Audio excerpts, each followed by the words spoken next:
The first time I saw her, the world was loud in the way schoolyards always are. Shoes scraping on asphalt, distant laughter cutting like glass, a basketball thumping somewhere behind the gym, and the wind pushing dry leaves in circles like it. Was bored. I was walking home alone, because my mom was working late again, because my dad had been gone for a long time, because lonely had started to feel normal, and because normal is the kind of cage you forget you are inside. Then I heard a sound that did not belong. It was not a shout, not a laugh, not a curse, not a cry either. It was smaller than all of those, like a breath trying to hide, like a tiny voice swallowing its own panic. I stopped, and the air felt strange, like the sunlight had turned heavier across the yard. Near the side of the light-colored building where the shadows were thicker, two older boys were blocking a narrow path between a fence and a row of bushes. And they were doing what bullies always do when they think the world is watching them. They made a game out of fear. They made a joke out of someone small. One of them in a dark red shirt leaned in and said something I could not hear, and the other in orange and dark blue laughed like it was a prize. I should have kept walking. That is what my brain told me. That is what my feet wanted to do. Because I was 8 and small, and I had learned that trouble sticks to you like tar. But then something moved behind the bushes, a flicker of pale green. A blink of blue light, so bright it looked like it had stolen a piece of the sky. The boys stepped closer, and the smaller shape stepped back. And the bushes rustled like they were trying to protect her. But plants are not walls, and fear is not armor. My chest tightened, not because I was brave, not because I felt like a hero, but because something deep inside me hated the sound of someone. Trying not to be seen, I started walking toward them. My legs felt wobbly at first, like they were made of paper, and my hands felt cold, even though it was warm outside. The boys did not notice me until I was close enough to hear them. "What is that thing?" the boy in orange and dark blue said, his voice full of cruel excitement. "It is like a little doll," the boy in dark red said, and he reached forward like he wanted to grab it, like he wanted to prove he could. The bushes shook again, and the small creature slipped into view for half a second. Pale green skin, long blonde hair catching the sunlight like thread, a tiny crown that looked too real to be plastic, and eyes, her eyes were glowing blue, not like a flashlight, not like a toy, but like a living star trying to stay quiet. My breath caught. The world did that strange thing where everything becomes too sharp. The edges of the building, the lines in the pavement, the dust floating in the light. I remember thinking that I would never forget what I was seeing. Then the boy in dark red lunged again. I moved without thinking. I stepped between them and her, and I lifted my right arm out to the side, not strong, not scary, but clear, like a fence drawn in the air. "Stop," I said, louder than I meant to. The boys froze for a heartbeat, surprised more than anything. Then the one in orange and dark blue looked me up and down and smirked. And the smirk hurt more than a punch would have. "Because it said I was nothing. Move," he said. "This is not your business." I swallowed, and my throat felt dry. "It is my business," I said. "Because you are being mean." They laughed. "Mean?" The boy in dark red repeated, like he was tasting the word, like he could not believe someone would use something so simple against him. Then he leaned close enough that I could smell the sour sweetness of his gum. "Are you her boyfriend?" he said, and both of them laughed harder. My face burned. Behind me something touched my jacket, small hands trembling, clutching the fabric like it was the only thing keeping her from falling into a hole. I did not turn around, but I felt her. I felt how light she was, like a bird hiding behind a tree. The boy in orange and dark blue stepped forward, chest puffed, eyes mean. "Move," he said again, "or we will make you move." My heart beat so hard I thought they could see it through my shirt. I wanted to run. I wanted my mom. I wanted my bed. I wanted the safe sound of a locked door, but my arm stayed out. And I heard my own voice come out steadier than I felt. "No," I said, "leave her alone." The boy in dark red reached toward my extended arm, like he was going to shove it down. like he was going to prove that my line in the air meant nothing. His fingers were inches away, and that is when it happened. A low hum filled the space, not from the building, not from the street, not from any machine. It was like the air itself was singing one deep note. The tiny hands on my jacket tightened. Her breath hit my back, warm and quick. Then her eyes flared brighter, and the blue glow spilled over my shoulder like water made of light. The world slowed down, not in a dream way, not in a movie way, in a real way that made my stomach drop.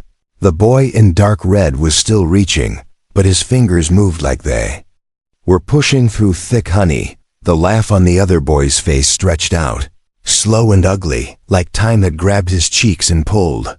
A leaf floating near the ground turned in the air so slowly I could count every vein in it.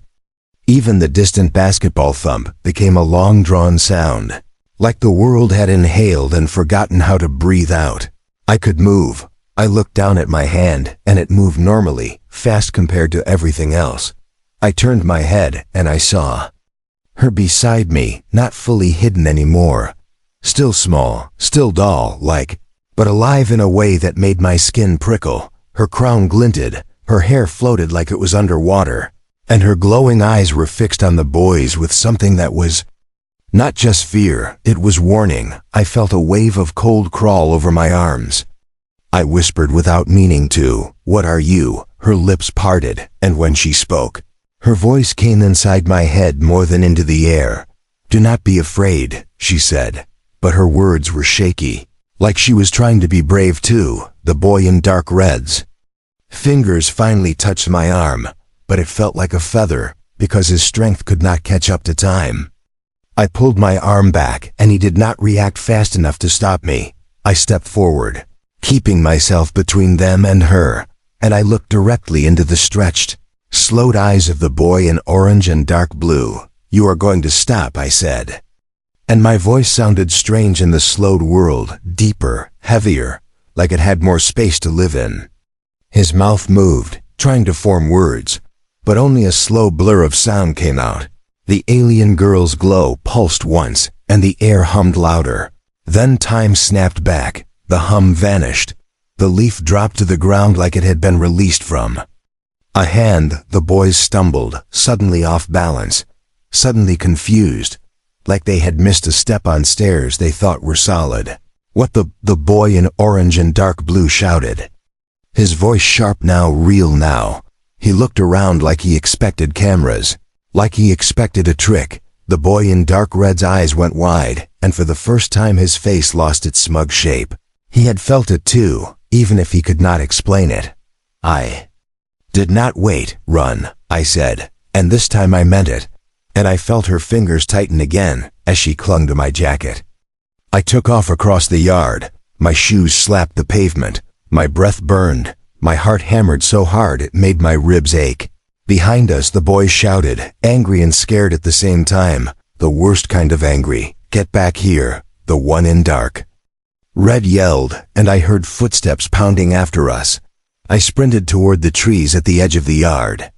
Because trees meant cover, trees meant choices, and choices meant survival. The alien girl pressed close to my side, moving faster than she looked like she should, her tiny steps light and quick. We cut between two trees and onto a narrow path. Behind the building, where the shade was cooler and the noise from the yard faded. My lungs screamed. I risked a glance back. The boys were still chasing, but they slowed when they reached the shadows, like something about the darker path made them hesitate. Maybe it was the memory of time bending. Maybe it was the way the air felt different around her, like electricity before a storm. They shouted again, but their voices sounded less sure now. I turned forward, and I saw a gap in the fence where someone had bent the wire down. "There," I said, and I pushed it lower with my hands. She ducked under easily, crown and hair slipping through like a secret. I crawled under after her, scraping my elbow, not caring. On the other side was an empty lot with tall grass and broken bits of concrete. The kind of place adults warned you about. The kind of place kids only went to when they were desperate or daring.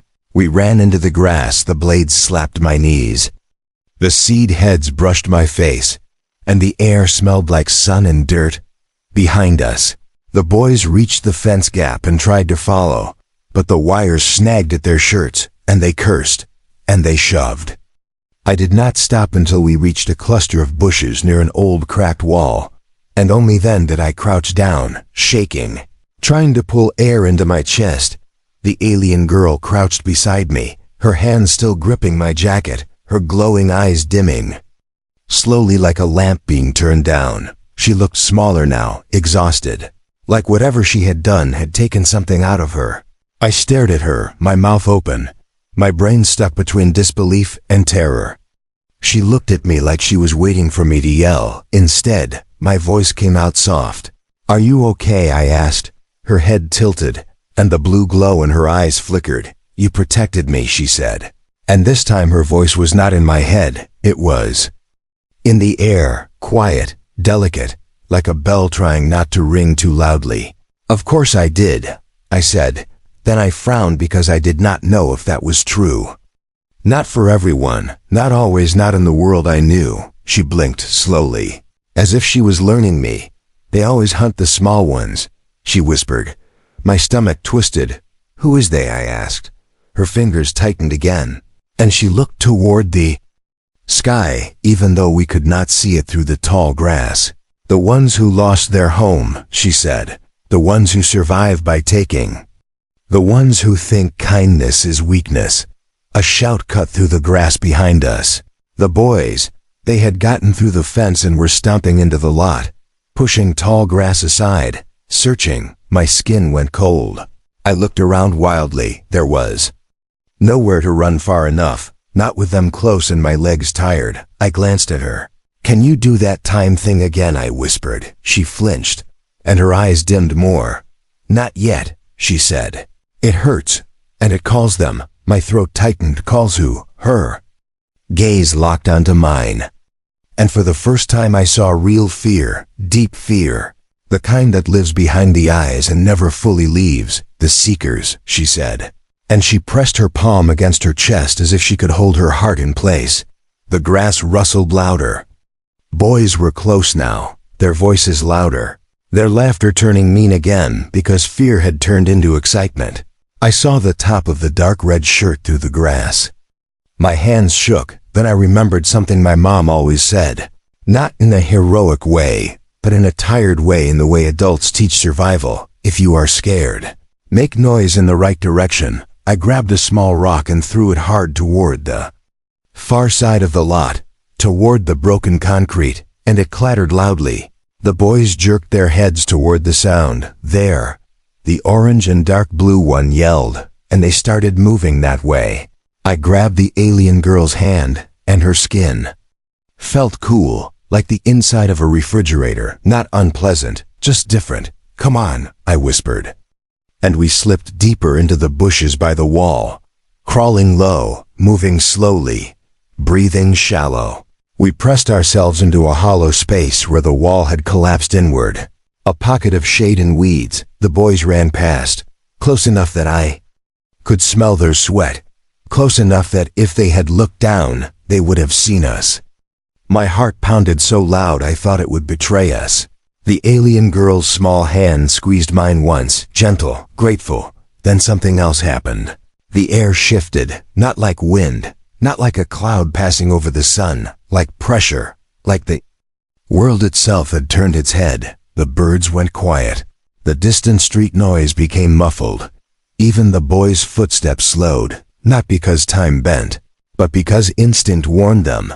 The alien girl's eyes widened, and the blue glow returned, faint but trembling. "They are near," she whispered.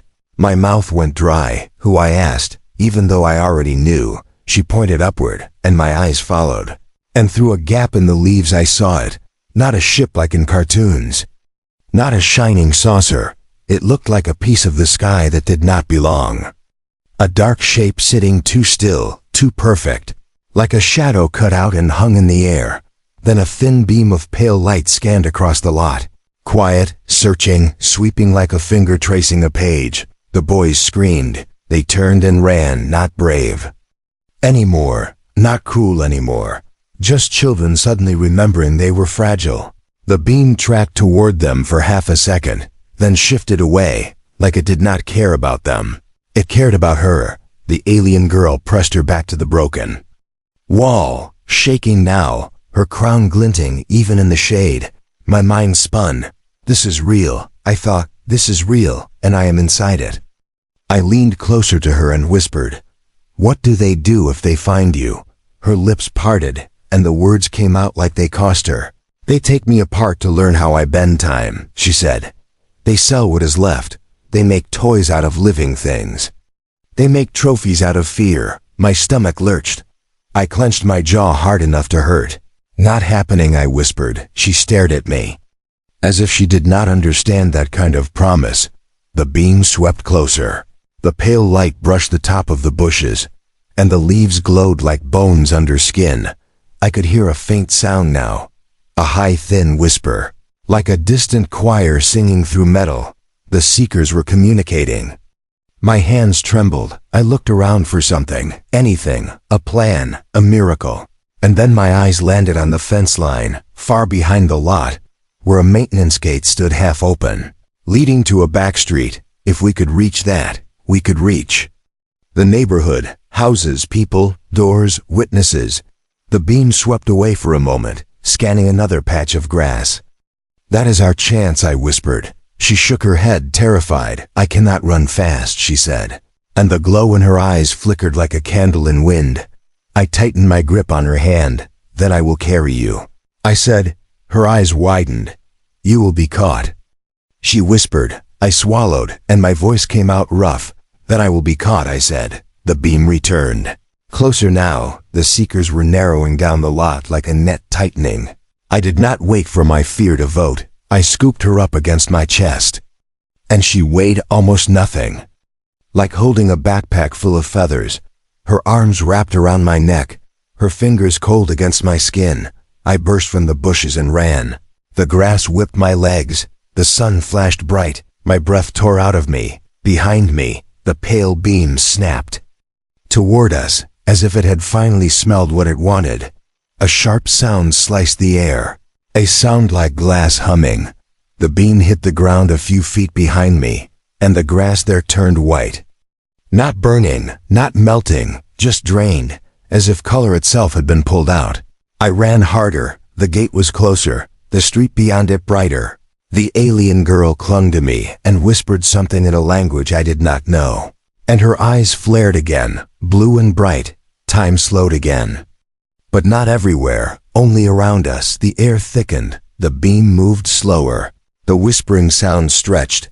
I could still run, but my legs felt heavier this time, like I was sprinting underwater. She was doing it while exhausted, while afraid, while hurting. I felt her trembling against me. I pushed through the last stretch. The gate was right there. I lunged, shoulder first, and shoved it wider. We burst onto the back street. Cars were parked along the curb. A trash can rattled in the wind, and for a split second everything looked normal, and that normalness felt like safety, like a blanket. Then time snapped back again. The sound returned, the street noise, a dog barking somewhere, a lawnmower far away, a radio muffled behind a window. I ran toward the nearest row of houses. My house was only a few blocks away, and I knew every crack in the sidewalk between here and there. Behind us, the shadow in the sky drifted closer, silent, patient. I could feel it, like you can feel someone staring at you from across a room. My arms started to ache from carrying her, but I did not slow. We reached the first driveway, then the next, then the next. I heard a door open somewhere, and an adult voice called a name. Annoyed, normal. I wanted to scream for help, but my throat felt locked, and I did not know how to explain what I was carrying. Alien time seekers, crown glowing. Eyes. Adults would think it was a prank, a toy, a lie, and lies get you caught. The alien girl's head lifted against my shoulder. She looked at the houses, the curtains, the gardens. She whispered, almost to herself, "So many nests." I almost laughed, even though nothing was funny. "Yeah," I panted, "humans like nests." Her fingers tightened, and her eyes glowed faint again. They will not stop, she said, even if I hide. They smell the bend. I turned the corner into my street, the place that was supposed to be safe because it was mine, and then I saw my mom's car pulling into our driveway. My chest tightened so hard it hurt. If I ran to her, if I told her, if she saw the shadow in the sky, she would believe me, or she would panic, and panic would get us hurt. I stumbled up the driveway, almost dropping the alien girl, but she clung tighter. The car door opened. My mom stepped out, tired, hair pulled back, shoulders heavy, her face already halfway to scolding me for being late. Then she saw me. She saw the way I was shaking, the way my eyes were wide, the way I was clutching something to my chest. Her expression changed instantly, because mothers can feel danger like a storm in their bones. "What happened?" she said, sharp and scared. I opened my mouth, and for a second no words came. Then I forced them out. "Mom," I said, "there is someone. I need you to trust me." She stepped closer, and her gaze dropped to the small face pressed against my shoulder. The alien girl's eyes were dim now, but still glowing, soft blue like twilight. My mom froze, her breath caught. And in that second, the world went quiet again, not because time slowed, but because something inside her understood that this was not imagination. "What is that?" she whispered. The alien girl lifted her head, and her crown glinted in the late afternoon light. Her voice came out gentle, careful. "Please," she said, "do not be afraid." My mom staggered back half a step, hand rising to her mouth. "I thought I was dreaming," she whispered. I shook my head hard. "No," I said, and my voice cracked. "No, this is real. And something is looking for her." As if the universe wanted to prove me right, the shadow in the sky drifted over the houses, and the sunlight dimmed under it, like a cloud made of night. My mom looked up, her face drained of color. She grabbed my arm hard inside, she said. Now I ran with her, carrying the alien girl, and we slammed the front door behind us. The house felt suddenly too small. My mom locked the door, then locked it again, like the second lock could stop the sky. She turned to me, eyes wild. "Tell me everything," she said. I tried. Words tumbled out, messy, Bullies' glowing eyes. Time slowing, beam, shadow, taking her apart. My mom listened, and her breathing got faster, and her hands shook. But she did not call me crazy. She did not laugh. She believed me, because she had seen the glow, because she had seen the shadow, because she loved me enough to trust the impossible when it was standing in our hallway. The alien girl slid down from my arms and stood on the carpet, tiny and fragile, looking around like our living room was a foreign planet. She touched the wall with her fingertips, as if feeling the texture of safety. My mom crouched slowly, careful, like she was approaching a wounded animal. "Who are you?" my mom whispered. The alien girl hesitated, then spoke. "My name is Luma," she said, and when she said it, the air felt warmer, like a candle had been lit. My mom swallowed, tears forming without warning, because fear and wonder sometimes share the same door. "Why are they after you?" my mom asked. Luma looked down at her small hands. "Because I can slow the chase," she whispered, "and because my people were hunted until we broke into pieces. And I am one of the last pieces still alive." My mom's face tightened with something like rage, quiet, focused. "We are not giving you back," she said, and her voice made the room feel stronger. Luma looked up at her, stunned. "You would risk your nest for me?" she asked. My mom's jaw clenched. "We have already risked everything just to keep a roof over our heads," she said. "We can risk it for something that matters." My throat tightened, and I felt tears push behind my eyes because my mom was tired, and still she chose kindness, and that choice felt bigger than any spaceship. Then a sound hit the house, a low vibration, like a truck passing close, except no truck was there. The windows rattled softly. Luma's eyes flared brighter, and she backed away. "They are here," she whispered. My mom stood up fast. "We need a plan," she said, and her eyes darted to the phone on the wall. "Call the police," my brain said. But my heart said they would not understand. They would waste time, and time was what the seekers had more of. My mom grabbed her keys, then stopped, then grabbed them again, thinking so fast her fear could not keep up. Basement, she said. We go to the basement. No windows, thick walls. We moved quickly. My mom pulled the basement door open, and the three of us rushed down the steps. The air down there was cooler, smelled like laundry soap and old boxes.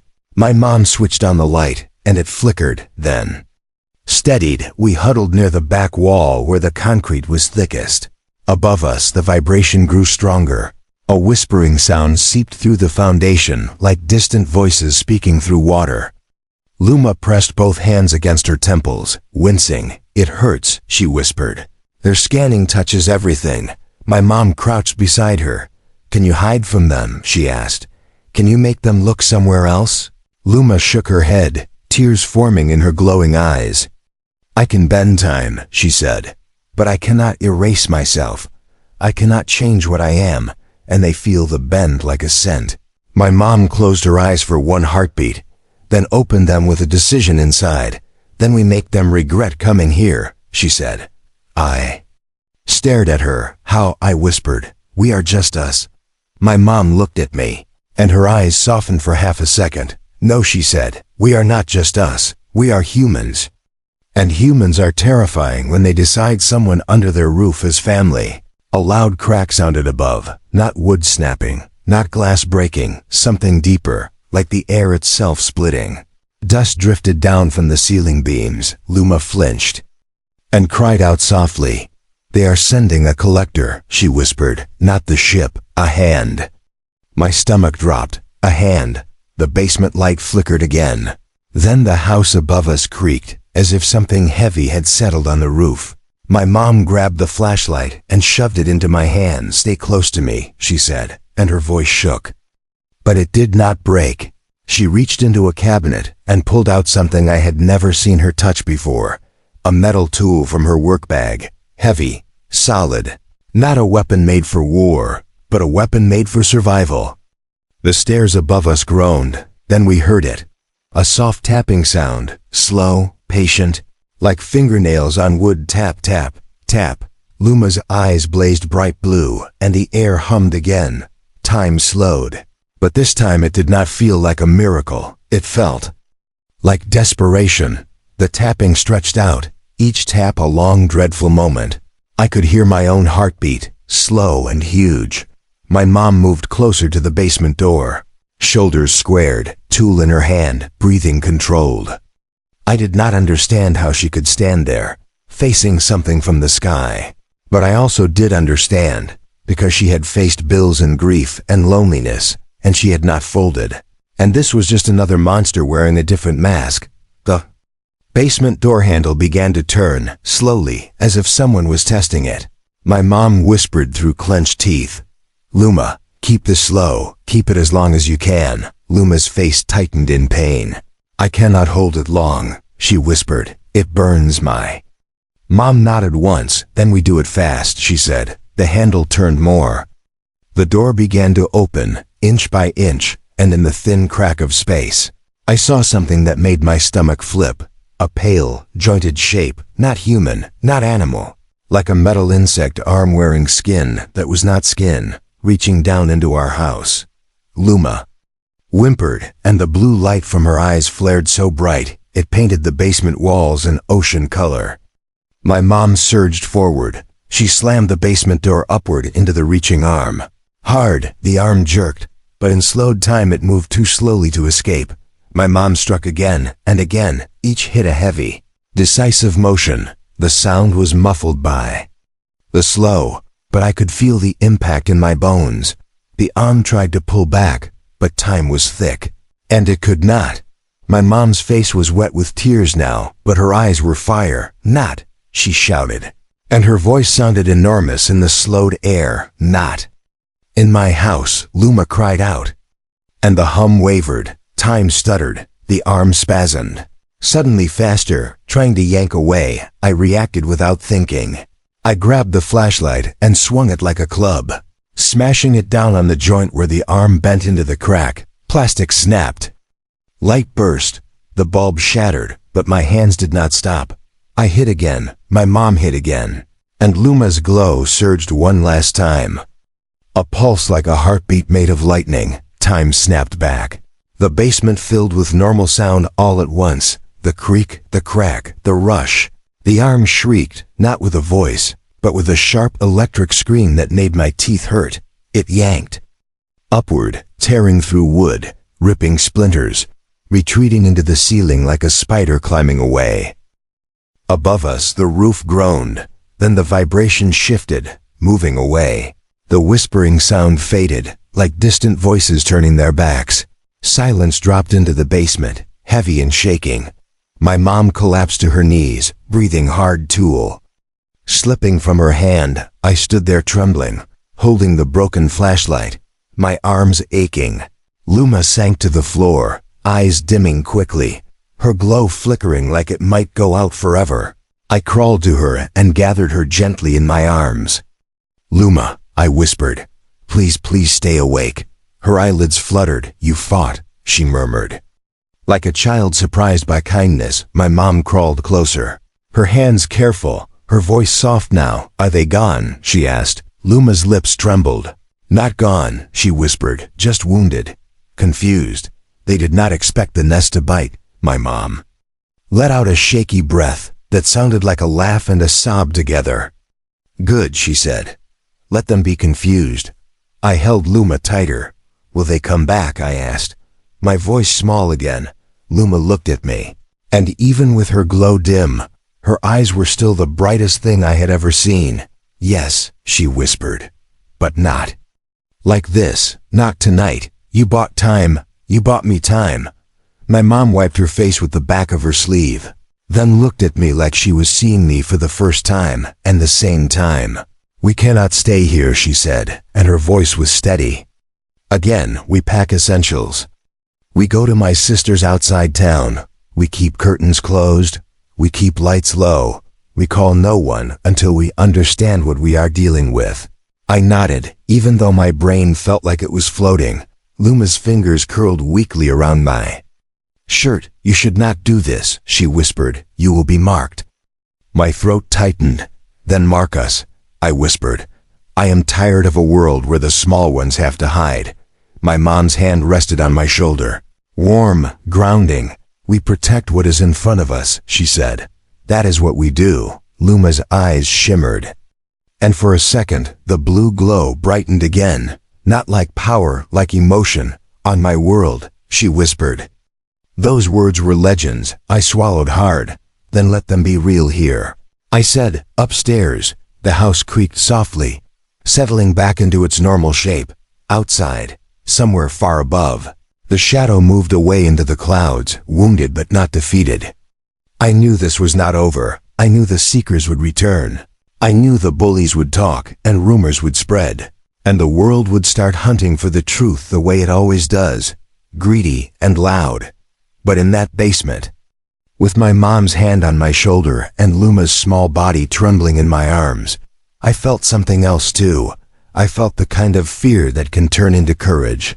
I felt the kind of courage that can turn into a promise, and deep inside, where kids keep their secret dreams, I realized something that made my breathing slow and steady. The aliens came to take a small glowing girl.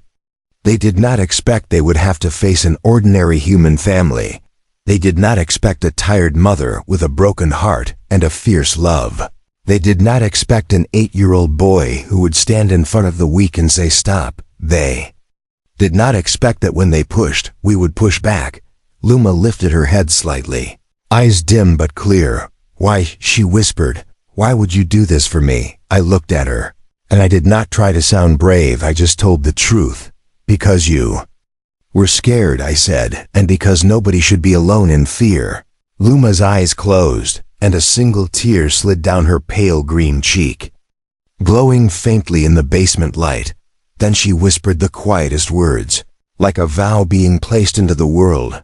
"Then I will not be alone anymore," she said. My mom stood up, wiped her face and nodded once. "We move," she said, "and we live. And if they come again, we make them remember this house. We make them remember this street. We make them remember this planet. I held Luma close and stood up too, my legs still shaking, but my spine straighter than it had ever been, above us. The sky was still out there, full of secrets, full of hunters. But now so was I, and somewhere in the distance, I imagined the seekers retreating into their shadow ship, calculating, confused, angry, because for the first time in a long time, prey had looked up at the predator and refused to bow, because, for the first time, they had met the most dangerous thing in the universe, a human who chooses kindness and then chooses to defend it, and I knew, with a certainty that felt like fire, this was only the beginning.